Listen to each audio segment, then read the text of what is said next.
to say hi and welcome to Thursdays at 4. I'm Jennifer Gunn. I'm the director of the Institute for Advanced Study. And for any of you who are not already on our mailing list and would like to be, our listserv, there is a sign-up sheet over on the table. And of course, for those of you who are coping with the ominous weather outside and desperately need infusions of caffeine, that's just outside the door in the hallway. I know you won't need it in terms of the talk, but so that's why I just want to say, get it now in case you already came with low energy, but you will be energized by the talk. A couple of announcements. Our next week's talk is by Ahmed Ragab, who is a physician and historian of the medieval and modern Middle East, and he's also the director of the Science, Religion, and Culture program at Harvard Divinity School. And his topic will be In Search of a Good Story, Origins and Continuities in Writing the History of Science. This week, not this week, further down the road, fellows applications. So applications for IAS residential faculty fellowships are due October 23rd at noon. And if you are interested, the instructions and a very helpful PowerPoint presentation are available on the IAS website, which I have inscribed in this very old school way on the board, the address. Okay, today's talk, Engaging Communities in the Heartland, an Archaeology of a Multiracial Community, is a joint endeavor of the IAS and the IAS's Heritage Studies Collaborative. And it's co-sponsored by the Minnesota Historical Society, University of Minnesota Heritage Partnership, the Office for Public Engagement, and the Departments of History, Chicano and Latino Studies, Anthropology, and African American and African Studies. And to introduce our speaker today, I get to introduce a member of the Heritage Studies Collaborative, Phyllis Messenger, who is also the IAS's grants coordinator and who herself has edited several books on archaeology and heritage, including Cultural Heritage Management, A Global Perspective, which is part of the Cultural Heritage Studies series edited by Paul Shackel. So, Phyllis. Thanks very much, Jennifer. It really gives me pleasure to introduce Paul Shackel to you, especially on behalf of the Heritage Collaborative. And we have been and continue to be inspired by his community-centered work on archaeology and heritage. He is the author or editor of 16 books on archaeology, such topics as American labor and the working class, memory, race, and commemoration, and most recently in 2014, Archaeology, Heritage, and Civic Engagement, Working Toward the Public Good, which was co-authored with Barbara Little. Dr. Shackel is chair of the Department of Anthropology at the University of Maryland, College Park, and he's also director of the Center for Heritage Resource Studies there. So we will be picking his brain for our Heritage Collaborative and programs that we're working on. He's led major projects at a number of places, including the early industrial town of Harpers Ferry on the Potomac River, the historic town of New Philadelphia, Illinois, which we will hear more about today, and the coal mining region of northeastern Pennsylvania, which we'll hear more about tomorrow evening at 7 at the Mill City Museum, and it's open to the public. You're all welcome. There's information on the IAS website. Through these projects, he, his students, and descendant and affected communities have explored such issues as what do nationally significant sites mean to the American people, and how are material culture and landscapes used to create social relationships.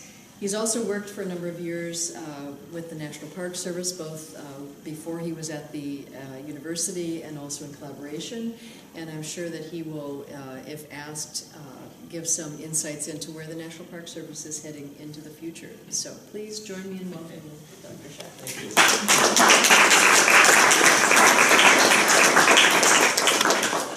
So thank you very much for having me here today. It's quite a pleasure and it's an honor, and thanks for getting me out here. And so nice to see so many people here at 4 o'clock on a dark and gloomy day. So I really appreciate you coming out here. I want to talk to you about a project that I was involved in for a very long time, and I continue to stay involved in to this day. And it's a project that started out as a traditional archaeology project where we had goals and aims like most other archaeology projects, and then once we started talking to the community, things started to change. And then once we started talking to community, we hit some rough patches. And once we started talking to community, we began to move the project along a little bit further. So I'm going to share with you some of my experiences, some of the good and some of the bad. And we could talk about how we work with communities and maybe how we can resolve some of these issues when we're looking at issues related to heritage and race on the Western frontier. So most of this project is New Philadelphia, and just to give you a brief overview, is New Philadelphia was settled by a freed African American, and I'll get into more detail in a little bit. But so the person was Free Frank, and he purchased his freedom. He settled out in the Western frontier, and he created this town where both white people and black people lived. And the town has disappeared, and it's in a cornfield, and that sets the stage for this project. So when I was thinking about the Western frontier, I grew up in New York City, and this is the first thing I thought about, the Western frontier. You know, across the Hudson River and into New Jersey, that's the Western frontier, right? But in reality, when we're talking, does the cursor show up there? Yeah. It does? Yeah. Right by Springfield. I can't even see it. Okay. Okay. So when we talk about the Western frontier, in the 1830s, the Western frontier started opening up, and the Western frontier included what is now the state of Illinois. And so 18 teens, 20s, 30s, people are moving from the upland south, coming from Kentucky into this area. People are moving from the north, coming into this area. And today, we have folks and descendants from Kentucky and from New England living in this area right here, which today is called the Griggsville. Okay? So if you order breakfast north of Springfield, you get French fries, or home fries. And if you order breakfast south of Springfield, you get grits, right? So this area right here is where the archaeology project is. It is on the grits line, and there's this really interesting mix of people coming in from the south and people coming in from the north, and the archaeology ends up being very interesting, dealing with some of these questions about migration. So when we started the project, there was this perception about New Philadelphia being an all-black town, okay? So I went out there, I started talking to people, I started talking to the community, and I started reading some of these 19th century histories, late 19th century histories, and when discussing New Philadelphia, one of the 19th century histories described New Philadelphia as the first white settler as a black man. So that gives you an idea of what people thought about New Philadelphia and the town. The perception was that only a few families settled in the town of New Philadelphia, and that the town had disappeared by about 1870. And people, even today, still call it a place of racial harmony, okay? So a few highlights. The story's about Free Frank. He's the main character here. And Free Frank was born in South Carolina. His father was also his master, okay? And his father purchased land in Illinois and put Frank, not in Illinois, I'm sorry, in Kentucky, right? And he put Frank in charge of the plantation that he had in Kentucky. And during Frank's off time, he would work in the saltpeter mine. Saltpeter was very important for ammunition, especially during the War of 1812. Those saltpeter mines really opened up in the Kentucky area. He gathered enough money to purchase his wife's freedom first, and then in 1890 he purchased his own freedom. He owned land in Kentucky. He ended up selling his stake in the saltpeter mine to get one of his sons out of slavery. He traded his land in Kentucky for land in Illinois. So when you think about Illinois and what's going on in Illinois, about that time, Illinois is admitted into the United States as a free state in 1819. But right after it becomes a state, it passes black codes, and these black codes mean that African Americans were prohibited from doing X, Y, or Z. In 1890, there were laws that were put on the books saying that African Americans couldn't congregate. In 1829, the law said that if an African American came to Illinois, they would have to pay a fee to enter Illinois. And in 1853, African Americans were not allowed to migrate into Illinois. At the same time, towns around New Philadelphia, like Quincy, Illinois, which is on the Mississippi River, Jacksonville, which is inland and about 20 miles from New Philadelphia, and Alton, which is right outside of St. Louis, they were all Underground Railroad towns. Elijah Lovejoy runs an abolitionist press, and he's killed and his press is destroyed in 1837. Griggsville, which is very close to New Philadelphia, has an anti-abolitionist uprising during that time. So Frank migrates into Illinois in 1830 with his wife Lucy and several of his children. And in 1836, he establishes a town known as New Philadelphia. Okay? New Philadelphia is the first town that we know that's been established and platted and registered by an African American. Other towns were formed beforehand, but actually establishing, platting, and registering it, it's the first town that we know right now established by an African American. What's interesting about this town is that both white people and black people purchased town lots in New Philadelphia. Okay, it attracted craftsmen, it attracted merchants, and as people purchased lots in New Philadelphia, Frank took those proceeds and he ended up purchasing the rest of his family, which was enslaved. Okay, so it's this really amazing, heroic story of what this family was able to do. Frank dies in 1854. His sons continue the tradition of purchasing other members out of slavery, and his wife Lucy dies in 1870, and she was 99 years old when she passed away. In 1855, we know there were about 58 people living in New Philadelphia. This is based on the state census, okay? And in 1865, we know that there were about 160 people living in New Philadelphia. So they're planning a railroad to connect Hannibal, Missouri, to the Illinois River here. And the logical, I can't see, is it up there? Is it moving? Okay. So the logical route is this straight line going across. New Philadelphia is about where this arrow is pointing, okay? And what the railroad does is it builds the tracks up and around and misses New Philadelphia by about a mile. It wasn't based on economics, it wasn't based on terrain. It would have been a flat course if it went right through New Philadelphia. Instead, it goes up a hill around New Philadelphia. The railroad company had to purchase a booster car to push the locomotive and freight up and around New Philadelphia.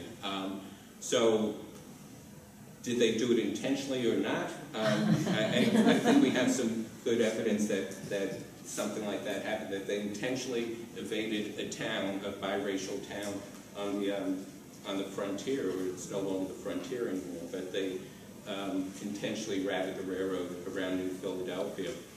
There's a noticeable decline in New Philadelphia. So here's the 1872 map over here of New Philadelphia. Here's an 1885 map. This land from here on over is deaccessioned, or it's no longer part of New Philadelphia. The land that's deaccessioned now is agricultural land. Okay, it becomes agricultural land. So the town is shrinking. In the 1890s, sundown towns are created in this area, okay? Sundown towns are where African Americans are not allowed once the sun goes down, okay? And we did oral histories there, and people talked about the conditions of the sundown town and some stories about living in a sundown community. In fact, I did archaeology there for a field school in the 1970s, and I could tell you some stories where it was actually a sundown county into the 1970s, okay? So there's these stories. You know, I had two uncles, and they were on the Ku Klux Klan. When the McWhorters, and so it's Frank McWhorter and family, right? When the McWhorters used to go into town, they wouldn't let them go there after dark. The KKK has a very strong presence in Illinois right after World War I and into the 1920s. And stories about the Ku Klux Klan was coming out, and we saw them go down there and burn a cross. The next story is even more heartbreaking, where this woman, Margaret Roberts, who was close to 90 when we interviewed her, said that there's an old black fellow that lived along the river, and he just disappeared, and no one ever knew what happened to him. So I think maybe the Ku Klux Klan did something, you know. And she told us stories about, she would see the rides coming down in front of her house, and they would turn out all the lights, and they would hide, and they would watch the ride go down. And in this case, this person disappeared. Okay. So the McWhorter family remained in New Philadelphia, and there was a small African-American population that remained in New Philadelphia for a while. And even as the McWhorters moved away from New Philadelphia, they still had family reunions. This was their ancestral grounds, and they would have family reunions at New Philadelphia, and they'd come back to the community. And this is one image of about 1915 where the McWhorter clan met, and the gatherings still happen today, which I think is quite incredible and phenomenal. So by the 1940s, New Philadelphia is virtually abandoned, and most of it's returned to agriculture. So this dark line around here is the town of New Philadelphia. This is a 1939 aerial photograph. There's one house that was still occupied into the 1980s, and here you'll see some clusters of trees where there used to be houses, and they're abandoned by 1939, by 1940, okay? So the town basically disappears from the landscape, and yet the New Philadelphia schoolhouse still remains, okay? And so community members still attended school. Both white children and black children attended the same schoolhouse, and they did so into the 1950s before they created larger central schools in the area. So the memory of New Philadelphia lives on in a lot of different ways. So there's the schoolhouse, where people met not only for school but as a community center, and there would be funerals would be held at the schoolhouse, religious revivals would be held at the schoolhouse, community meetings, as well as classes. In 1961, there's the Emancipation Centennial painting that, and this is supposed to be a painting of Frank McWhorter and his wife Lucy overlooking their farmstead here. So that was done in 1961. There's some oral histories done in 1964, and there's a typescript manuscript that exists in one of the local community archives.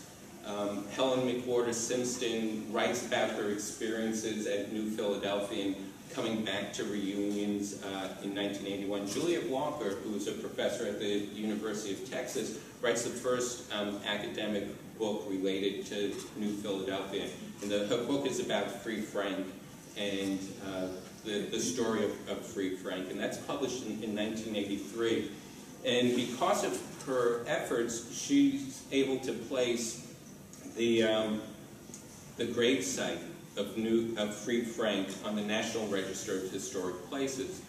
And there's just two other grave sites in Illinois that are on the National Register of Historic Places. And one is, can people think? Abraham Lincoln, right. And then Senator Douglas, of the famous Douglas-Lincoln debates. Okay, so there's 3 grave sites on the National Register in Illinois, and Frank McWhorter is one of them. There's a memory map that's created in the 1970s that somebody sketches out what they remember of New Philadelphia in the 1920s, and you can see there's a few cluster of houses there, as well as outbuildings, and it's done by the son of the person who lived in that house there, and they lived in that house until the 1980s. Okay, Thelma McWhorter for Patrick Wheaton does a memory painting of the 1980s of New Philadelphia, and the darkened area there is what was New Philadelphia, and then this is up here is some of the farms or the farmsteads of New Philadelphia. There's 2 key things in this painting, I think, to think about. One is that you got this wagon train going out west, which symbolizes the movement out west of the family, and then the train is there, you know, around the town. And then these are some McWhorter houses, and that's New Philadelphia. So she was probably in her 80s or not. Well, she was in her 80s when she did this painting of New Philadelphia. So in 1996, this is what New Philadelphia looked like. There was nothing there. People abandoned the town. There's nothing on the surface. In 1998, the person who now owned all of New Philadelphia started to think about how can we commemorate and think about New Philadelphia. So he traded his sports car for a log cabin from somewhere else, and he erected a log cabin on one of the foundations in New Philadelphia. I got involved in I started thinking about New Philadelphia in the 1990s when I was out in Illinois. In about 2002, we created this, I think, amazing cooperative research project that included the University of Illinois, the University of Maryland, the Illinois State Museum, the U.S. Army Corps for their technology, and the National Science Foundation, where we had 2 NSF REUs, which is Research Experiences for undergraduates. And when we started thinking about this project, we started thinking about the community and some of the potential myths and about the community, and we thought that, well, you know, it would be important to get as many descendant communities, plural, in order to help to create a more inclusive past, okay? We needed to think about the inequalities that existed in the past.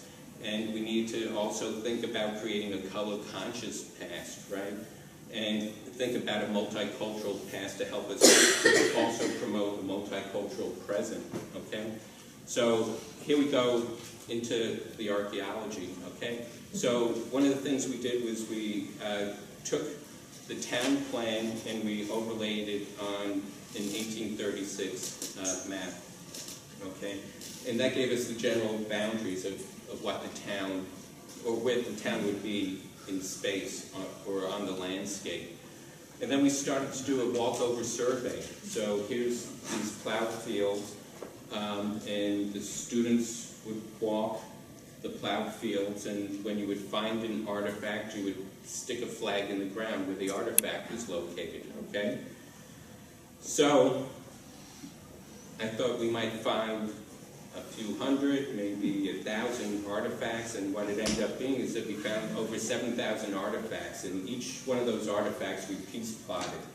You know, we piece plotted each one of those artifacts to give you an idea of the distribution of where people actually lived, because the artifacts are being plowed, they come up to the surface, they're within a certain distance from where they were probably originally deposited, and so you get a sense of, you know, where the really heavy occupations are within the town, okay? And this gives you an idea of, one of our students looked at the dates of some of the artifacts. So the darker dots are artifacts that date before 1860, right? And then we have the 1860 to 69 range, and the very light area is, what is the lighter? I can't see up there, but it's post 69, right? Okay. 70 to 79. 70 to 79, okay.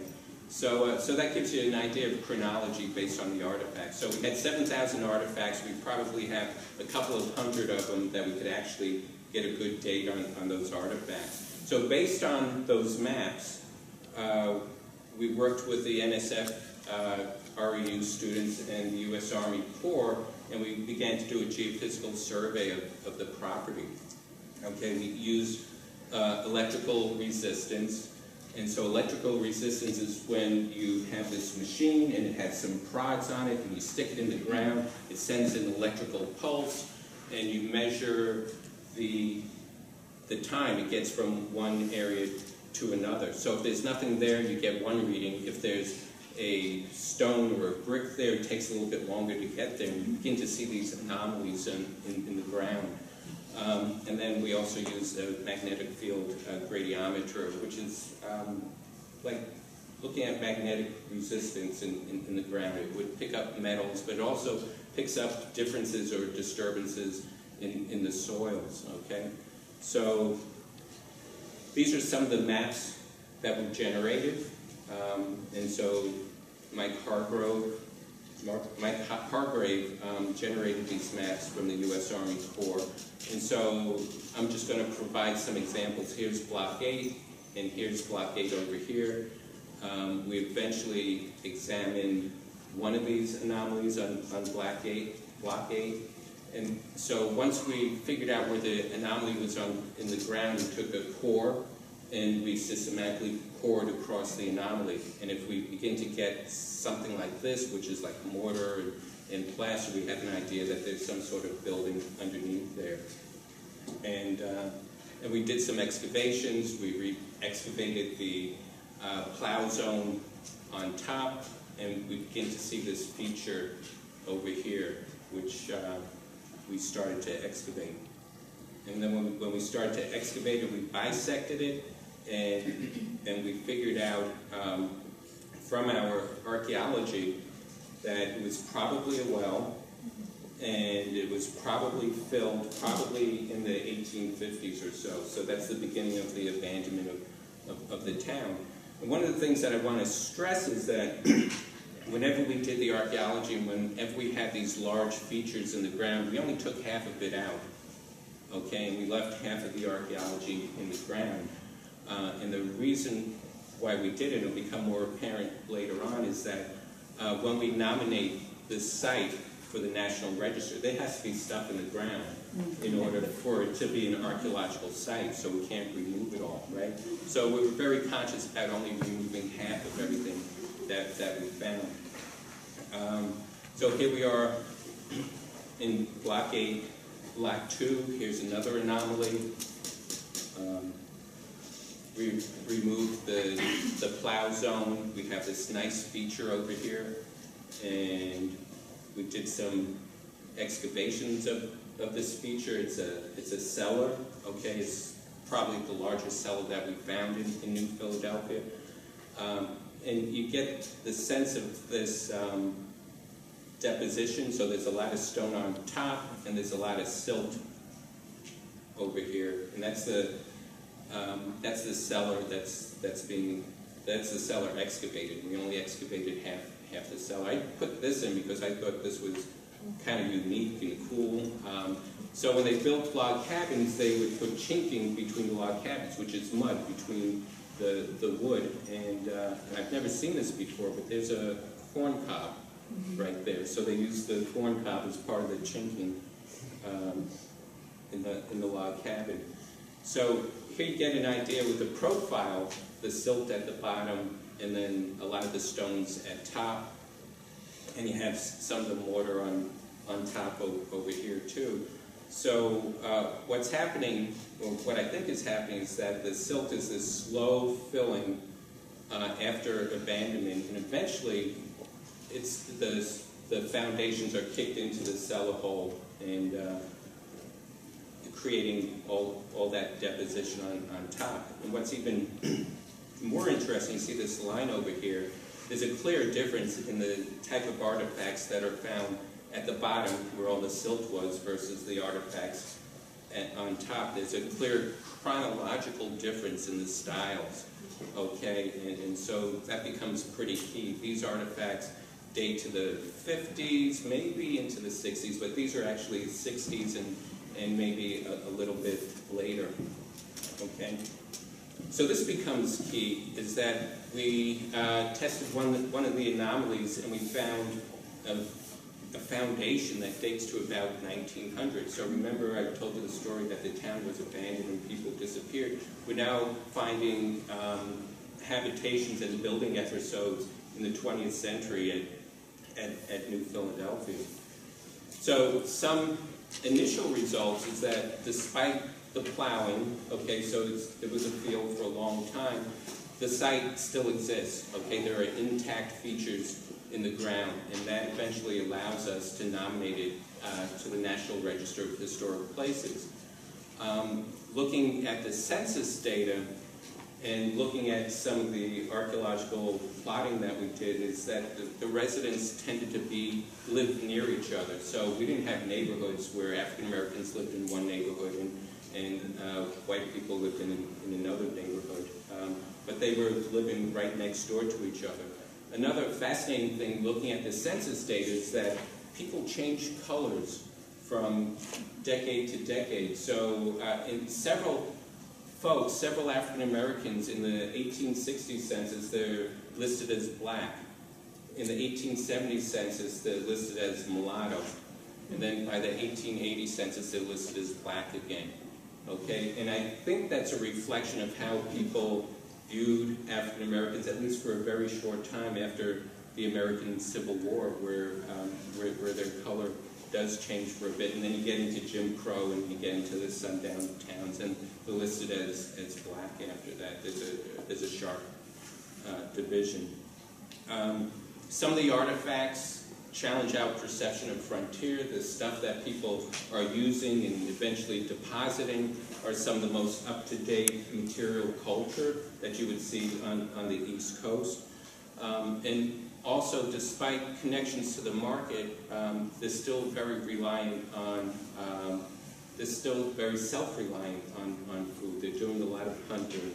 They're not necessarily using larger markets for a lot of their food.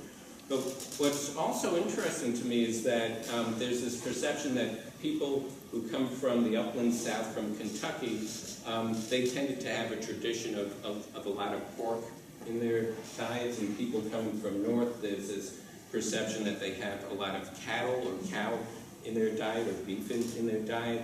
And here's an excavation.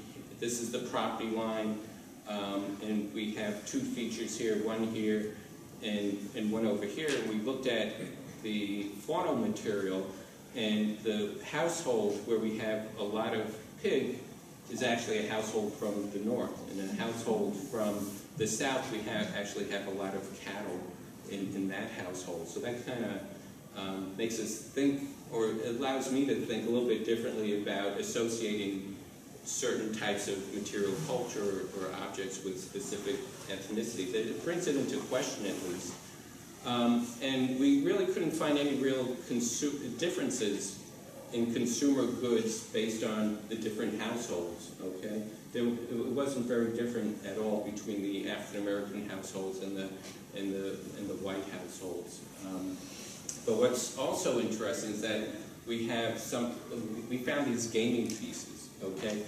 We think that they're Mancala gaming pieces. Mancala is a game, it's like backgammon, right? And it originates in the Mideast. It's found in Africa, and it's found in the Caribbean, and it's found on a lot of plantation sites in the eastern United States. And Mancala, for a long time, has only been identified with African-American sites in the American East related to these plantations. And we're finding these gaming pieces, and they're small, they're about an inch, okay? And they look like they're water-worn, or they're worn from handling, and probably worn from playing in the ground like this. And we're finding it at all the households, okay? There's no ethnic differences where we're finding the Mancala pieces.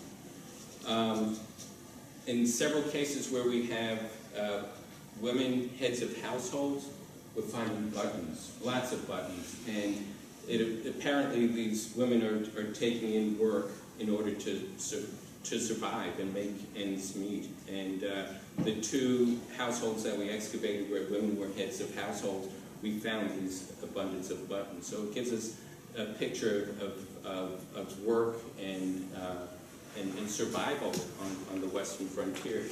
Now, one of the most important things I think we did when we got together and decided what to do was to democratize our data. You know, so archaeologists have this really tough time about publishing or releasing the data or getting reports out as soon as possible. And we really worked hard that as soon as we got any information, collected any information about the project, we put it up on the web as soon as we could. So mortuary records, the census data, oral histories, the National Register nomination, the census data for New Philadelphia, and so forth. As soon as we were able to accumulate information, historical information as well as archaeological information, we put it on the web as soon as we could. Because eventually some of our conclusions become challenged by some in the local community and some of the descendants. So here we are, these several institutions doing archaeology, and we're challenging the traditional memory of the place. So the place was remembered as an all-black town, and when we looked at the census data, we found that only 25 to 35% of the town was African American, okay? And we were challenged, and some people in the descending community challenged us, and we were lucky that we had the information that we could share on the web, and we could actually show that the data were accessible. People said that only a few families settled in the town, and by looking at the census data, we found over 120 different families actually lived in the town at all different times. The traditional memories that the town died after 1869 when the railroad went around the town, but we're finding a building phase, archaeologically we're finding a building phase around 1900. And the New Philadelphia Association and also members of the descendant community say, well, New Philadelphia is a place where black and white Americans live together peacefully on the antebellum Illinois frontier. And we have lots of oral histories about sundown towns and the Ku Klux Klan. And one of my biggest frustrations today is that if you go to the New Philadelphia webpage, which is one of the community organizations, that's still up there on the webpage despite our work that we've done. We've had tremendous press, you know, Smithsonian Magazine, Archaeology Magazine, Chicago Tribune, and so forth, you know, documenting our work in this town, and mostly about us working with the community and also challenging some of the traditional views of New Philadelphia. And so we've had a very supportive community, but there was also dissenting views about what we were doing in the community. So imagine this, I get a cup of coffee, I sit down at my desk at school at 8 o'clock in the morning, I pull up the school newspaper, and here's one of the descendants who says, well, you know, Shackel's appropriating the history of the first town founded by African Americans. He's also appropriating my family history. Okay, it doesn't make me feel good at 8 o'clock in the morning reading this in the student newspaper, right? And then at the same time, other members of the descending community looked at what we were doing and how we were sharing the information and how we were trying to democratize our data, and saying, in response, saying this information is really important and we look forward to more. And so that's a real issue working with descending communities. You know, what do you do? You know, there's some people who don't necessarily want you to do what you're doing, and then you have this other group in the descendant community who's very supportive. what we're doing, and very proud that they have National Science Foundation money working on their family's history. So some of the results of democratization, we're challenging some of the traditional meanings and making it part of the official meaning.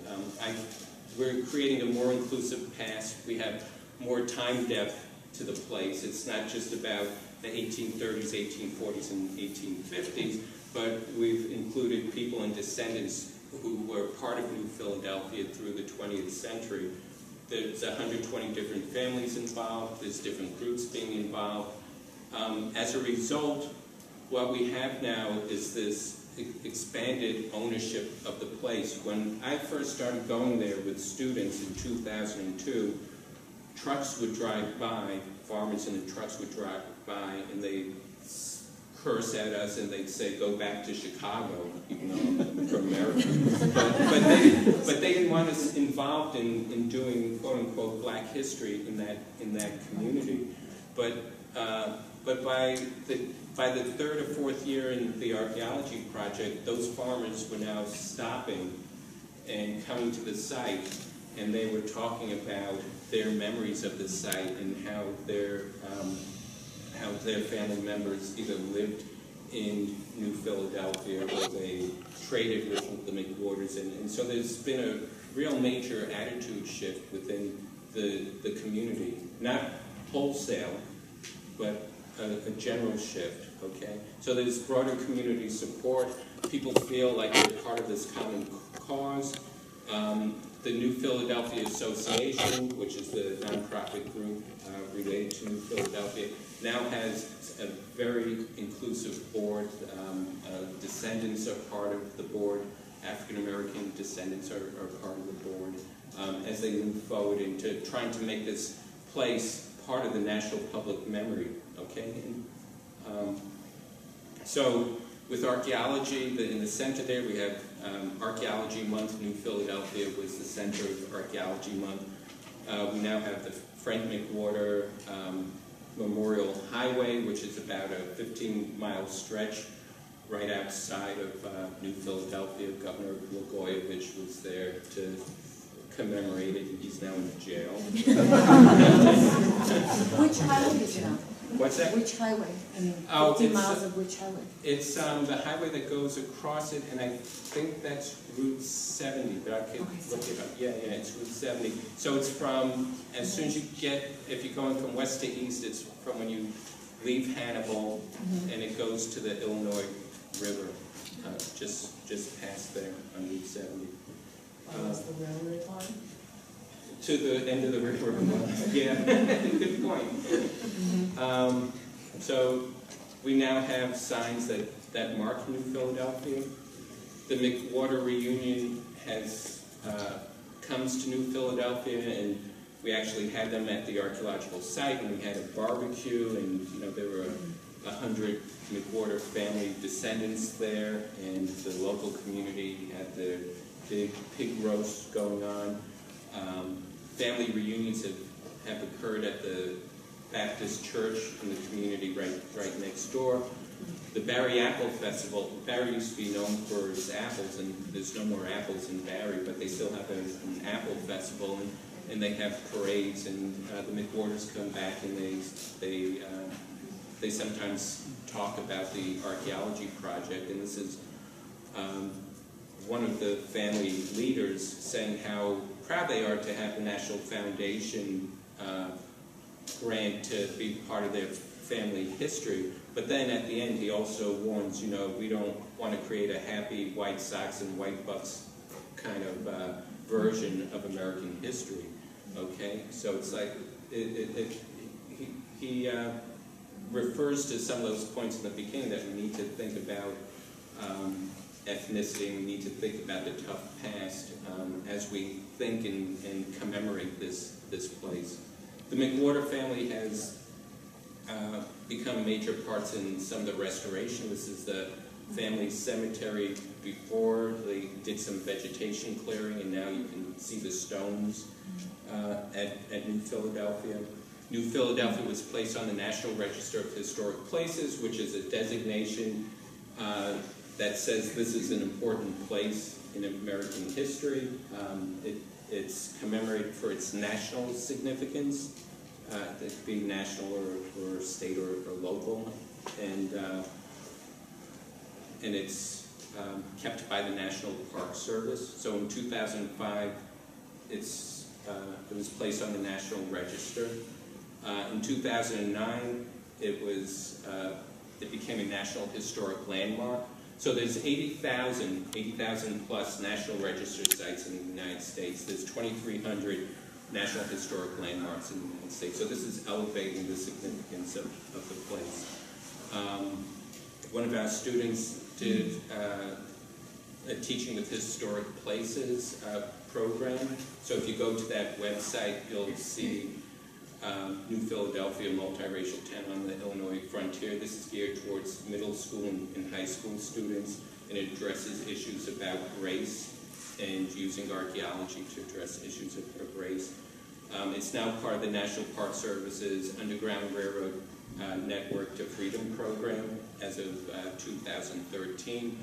And one of our big pushes is trying to get a special resource study for New Philadelphia. Special resource study is the next step after National Historic Landmarks. Special resource study is what you do before a place becomes a national park, okay? And so we have some amazingly dedicated people working with Congress to try to make this happen, okay?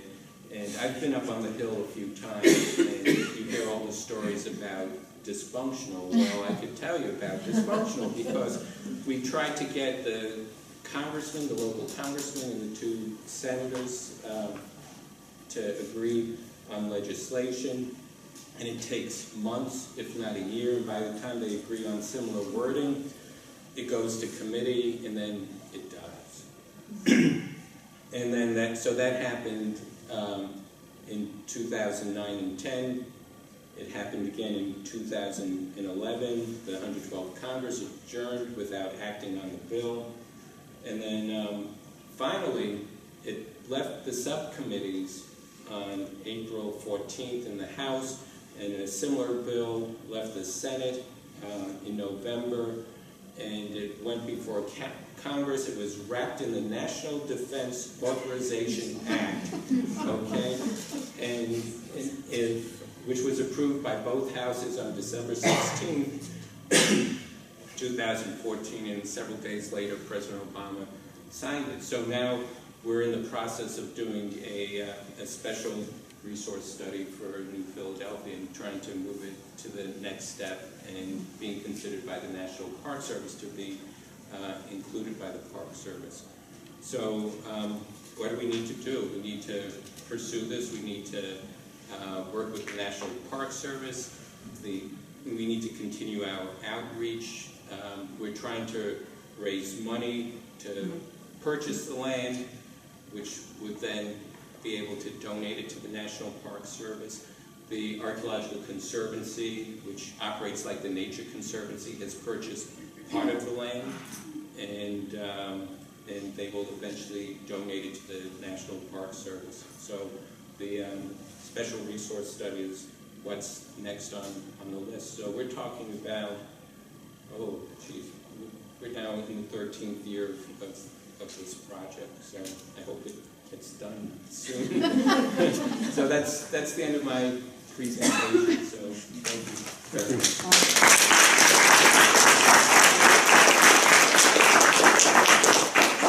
Okay, so we have time for some questions, and I'll let you field your own. Sure. Yeah, the site is 42 acres.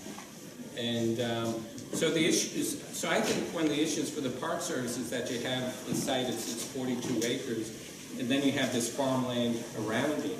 And so do you want to protect the easement? Do you want to protect the character of the landscape? And so there's a lot of issues to think about. And then it's also about the community. Does the community want to give up the acreage around the place? And there's all these interesting things that go into the bill that, for instance, we cannot impede upon hunting.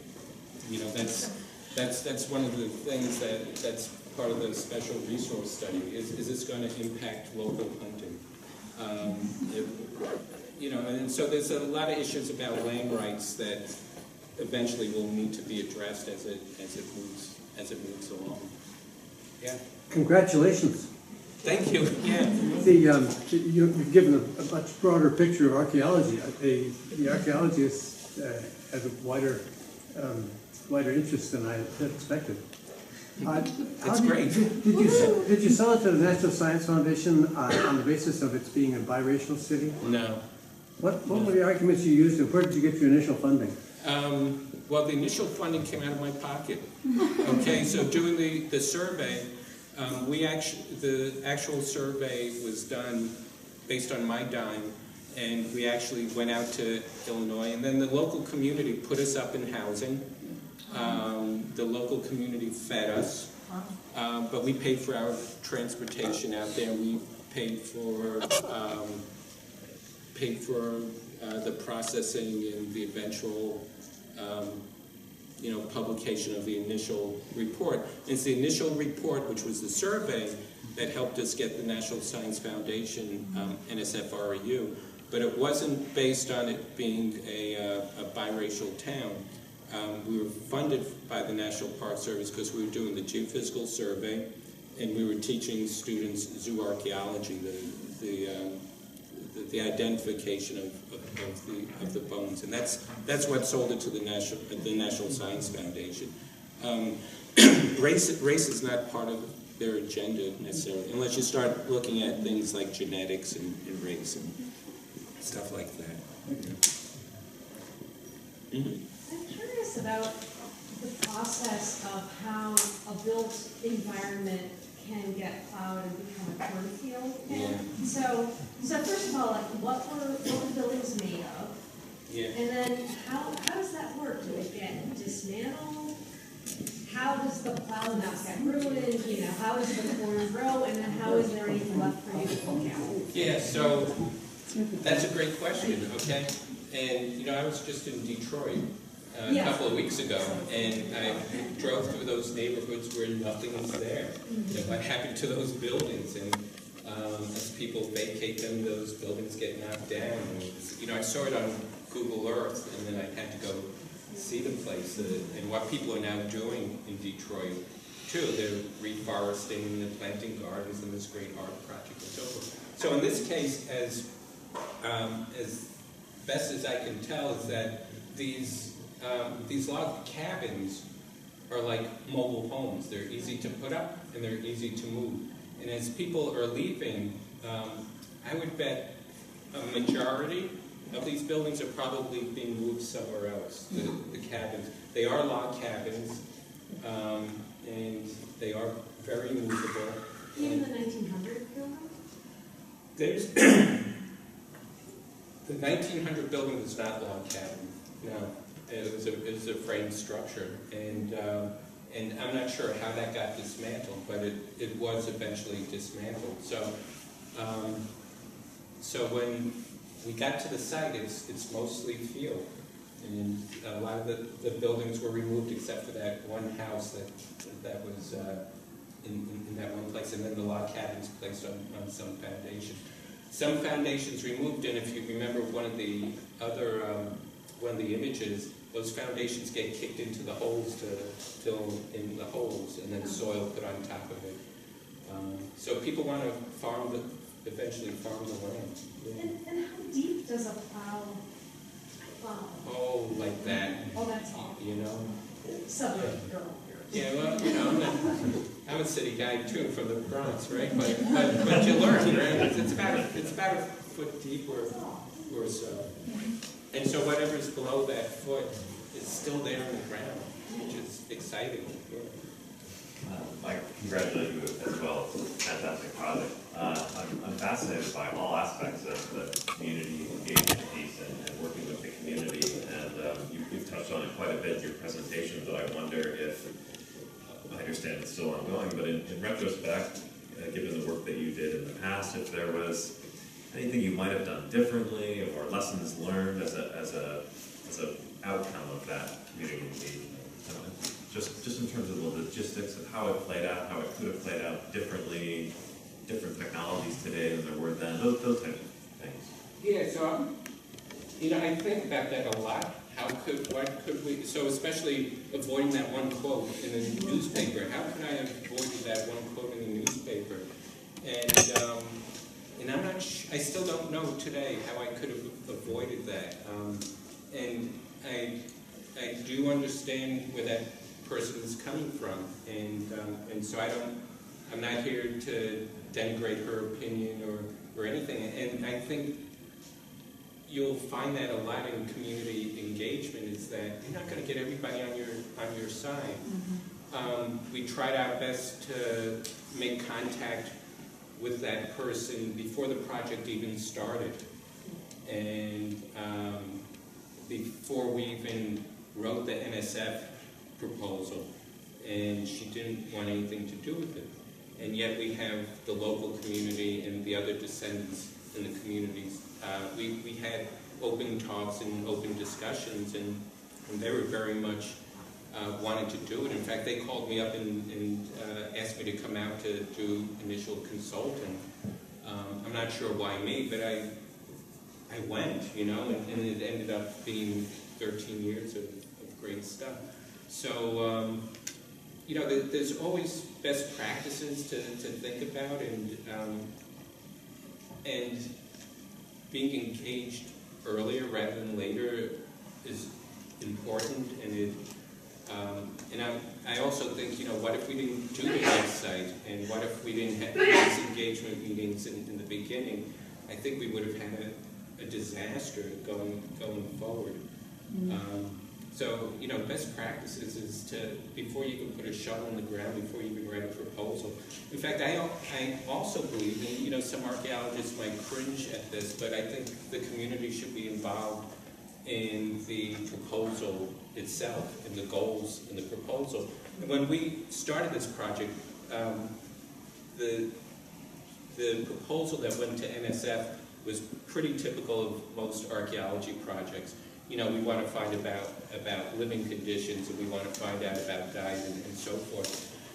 And when the community got more engaged, our focus changed. And I didn't really mention this in this talk, but our focus changed from some of those traditional objectives to thinking about issues of freedom.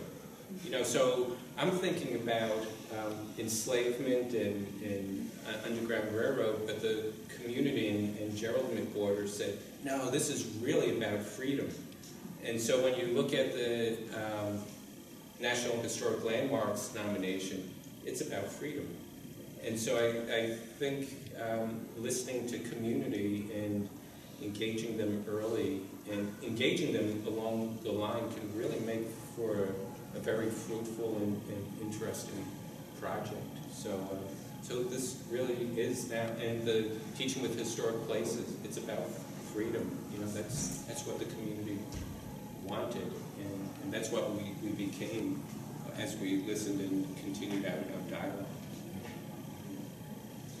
So it seems to me that in a way you're talking about multiple communities, and one is the immediate local community, and one is the communities of descendants. And I wonder if you could talk a little bit more about how you sort of identify and decided who is the community that you are working with, and how you bring the different communities together. Well, I think the web helped us identify the community. So the local community is a very white community, and those were, our initial discussions were with them about doing archaeology and doing the National Register, and then with discussions they began to, and with the historical research, we found other people related. Ancestry.com helped us too a lot with reaching out to these folks. So there were about 120 families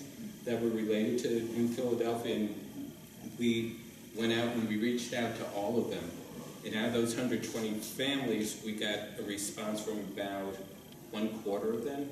that they were interested, and eventually that one quarter was narrowed down into a group that was like really, really interested. So there's, and what's interesting is that there's so many factions and splits within all these communities, and they all want something very different with New Philadelphia, and we're trying to do the best that we can to sort of navigate those borders. So Ancestry.com really got us going in making those contacts with the folks, and eventually people start coming out and visiting us, and so we had family members come visit us from Alaska, from Texas, from Kansas. So it's been an amazing journey, working with these different groups of people. Yeah. Did you have? Well, and then, of the 120 families that you followed in this time, how many actually have descendants still living in the area? Very few. Yeah, most of them are in different places. So out of, I'd say, single digits as far as percentage-wise. Well, any black families at all? Not in the area. So my story is that I did my field school there in 1979. What was then the Foundation for Illinois, which is now the Center for American Archaeology. And I just remember one evening sitting on the porch, doing what you do at the end of the field day, drinking a beer, right? And then there was this African-American man who came up to us and said, "Help me get across the river." And, "Do you want help with your car?" "No, just get me across the river." The sun was setting. And so some of the guys who had cars drove him across the river, and he said all he wanted to do was get across the bridge. And so that was 1979. I'm back there in 2002. I start reading about sundown towns, and it dawned on me, 20-something years later, that's what was going on. And then you look at the census data of that county and the county to the south of there are no African Americans in those counties. So, race and racism still is pretty powerful and lives on in those places. Ferguson is around the corner. Yeah, very true. Fascinating. This is great. Thank you so much for your talk. Did you find evidence of a religious presence? You mentioned different people, different sort of skills and artisans. Were there any pastors? Were there any religious artifacts?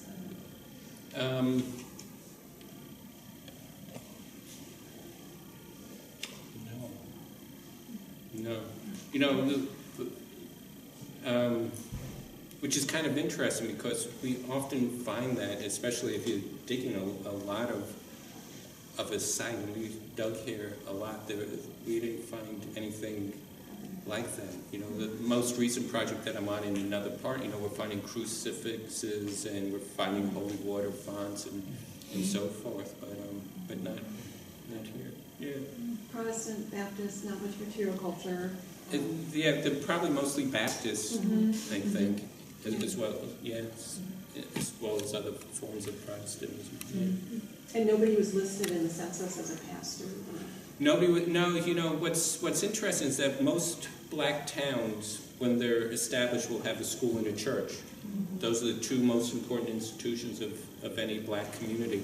And Free Frank had a contract to build a church, and somebody swindled him, and the church was never built.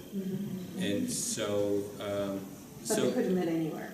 So, you don't need a church building. They could have met in somebody's home. It could have been, sure. It could have been somebody. Yeah, very much so. And there's oral histories that there was services in so and so's house and so forth. But so we have the plans. There's the plans for the church, and we knew what lot it was supposed to be, and it never got built. But you're right; it could be in any house, and school and church are important in Black communities.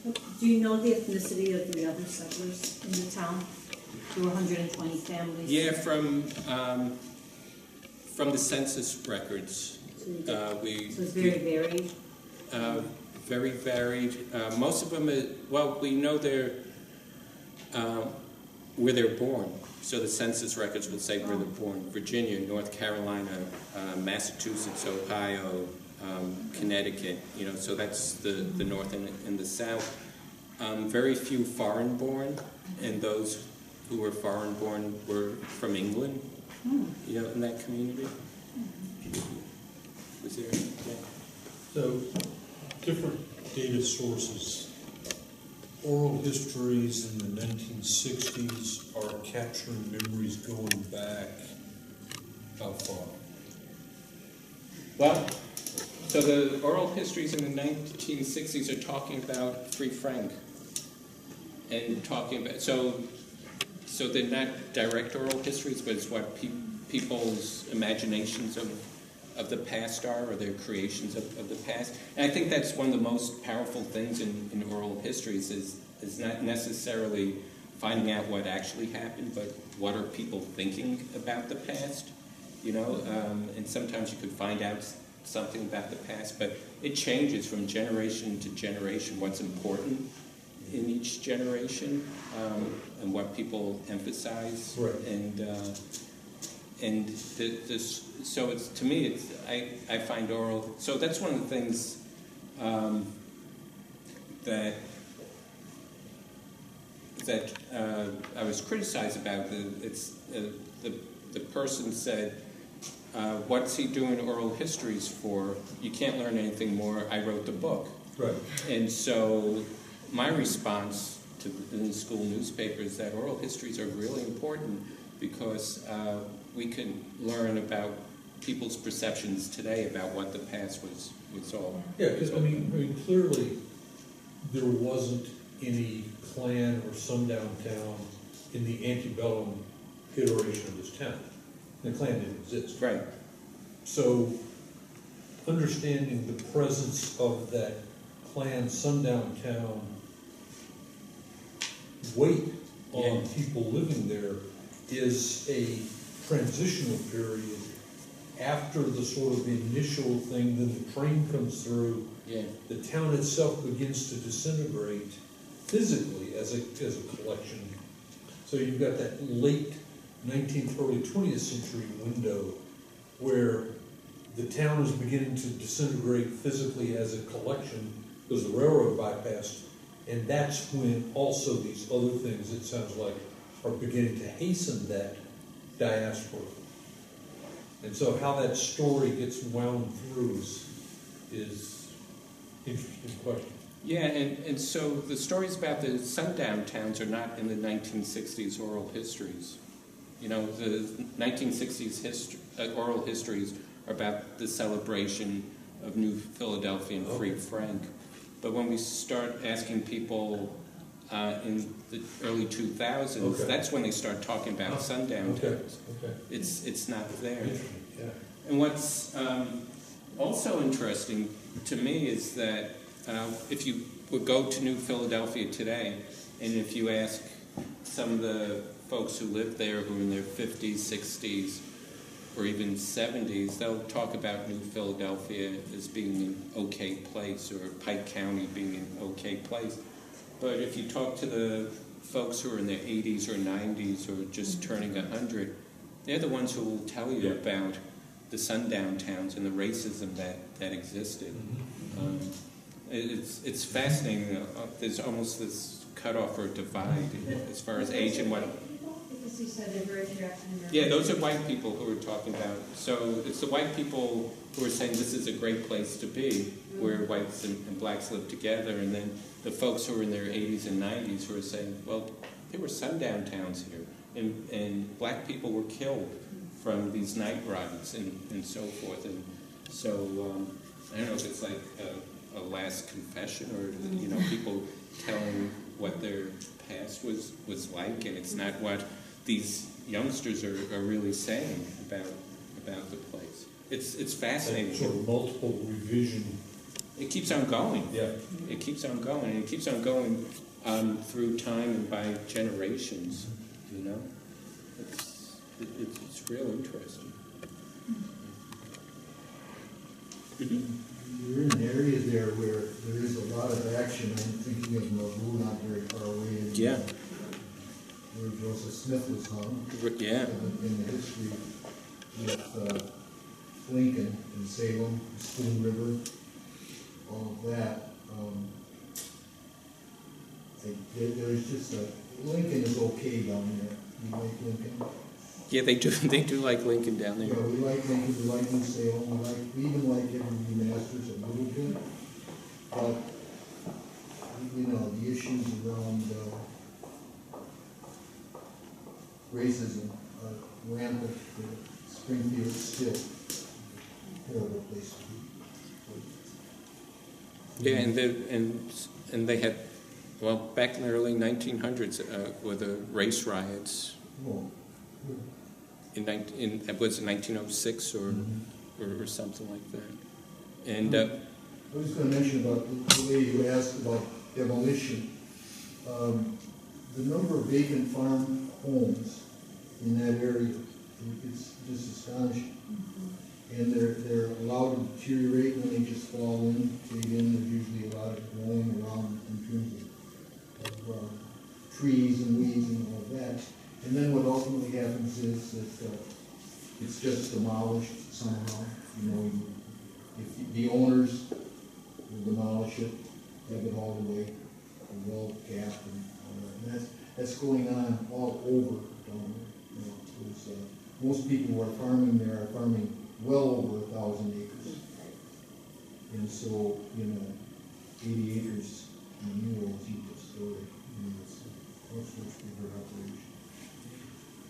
But in the 1870s or so, when the towns, that iteration, Free Frank's iteration, began to dissolve, wasn't there then a practice for farmers nearby to appropriate, move the building, take the planks and reuse them for things?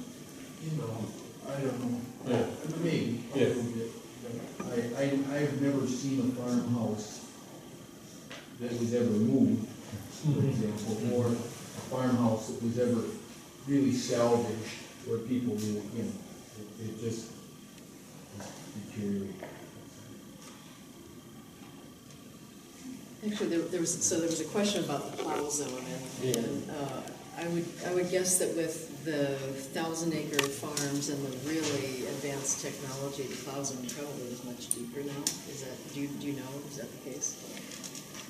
Maybe not. I don't know how much deeper, but where we were it was about a foot. Yeah. You know? So I don't know what the new technology was really that much different or not. And so you have to plant seeds at a certain depth too. I don't know much about farming, but you have to plant seeds at a certain depth for them to come up, and so it's not going to go down 2 feet. Sure. You know, it's within a certain amount. All right, we won't make you answer other farming questions. We'll let you off the hook on that one. Actually, I do have a sort of another follow-up to some of the other questions. Just thinking about the several major projects you've worked on. And this one is really complex with the layers of you know, racial issues and memory and so forth. How does that compare with the other projects as far as complexity and descendant and affected communities and so forth? Well, this could be a long answer. Oh, okay. Yeah. Well, pick a part of it.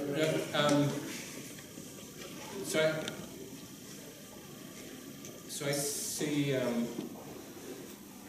my career. I started working in Annapolis, and that was my dissertation. Annapolis is known for their public archaeology, and so all that stuff was groundbreaking in the 1980s. And it was really about being self-reflexive and telling people about archaeology. And I've seen the discipline change from going out and telling people about archaeology to getting people involved in archaeology. And that's all happened within my generation, you know.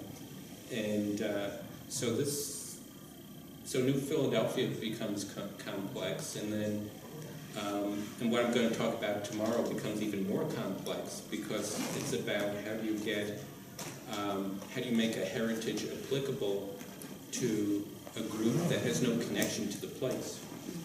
You know, so we're dealing with new immigrants, and we're dealing with issues of hate because the traditional population doesn't like the new immigrants coming in.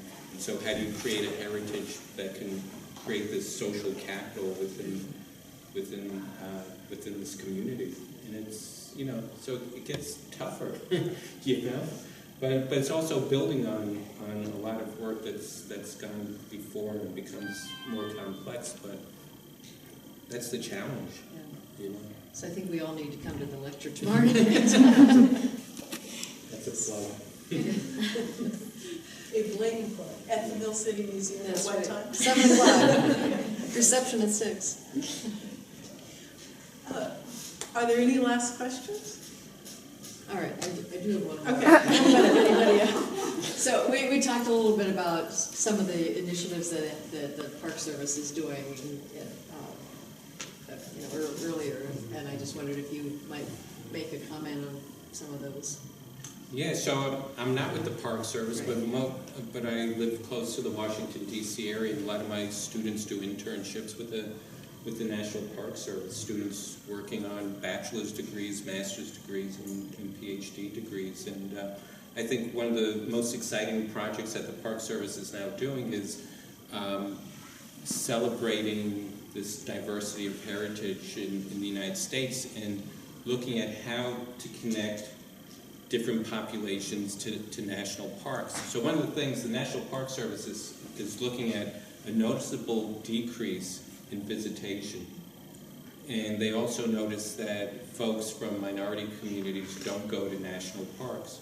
So there's this major initiative now, trying to figure out how do you connect these minority populations to national parks. So there's a Latino studies that was just completed, and if people want the edited volumes and books and so forth, I can get them to you. But I think one of the most exciting things happening right now with the National Park Service is that they've established an LGBTQ heritage initiative.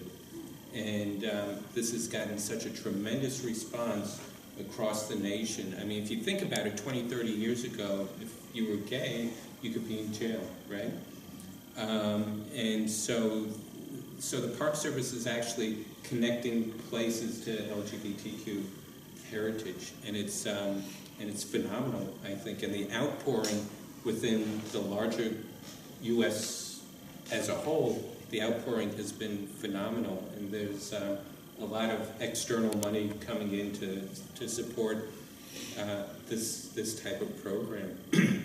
So a plug, if you go to is it NCPE, the National Council for Preservation? Or National Council for Public History? No. For Preservation Education? Yeah, that's it. And if you look at job announcement 360 and 361, it's exactly related to the LGBTQ heritage. You know, people are interested. But there's other projects related to that. There's spring internships right now. Deadline is October 23rd. All right. Good night, guys. And then there'll be summer internships too. With this, you know, I mean, even if you're not going to apply for the spring, you should just look at the variety of different initiatives that the Park Service is doing. It's 400 hours. You get to live in Washington, D.C. for 10 weeks or so, or longer, in the summer. Yeah, well, you know, whatever. But the museums are free, and it's a great place to be. There's a lot of good vibes, and there's a lot of good energy in creating these different heritage initiatives. And the LGBTQ is probably the most visible right now and has the most energy in moving forward. And there'll be a lot on the web probably in the next, I don't know, several months or so, there'll be a lot of studies. In fact, there's maps now, too, connecting places and historic places with LGBTQ heritage. There's a big map project going on, and it's just fascinating to see and following it and watching all the dots being placed on the map, and you could click on the dot and get an idea about the history. So some of my students are working on the map, you know, so it's cool stuff.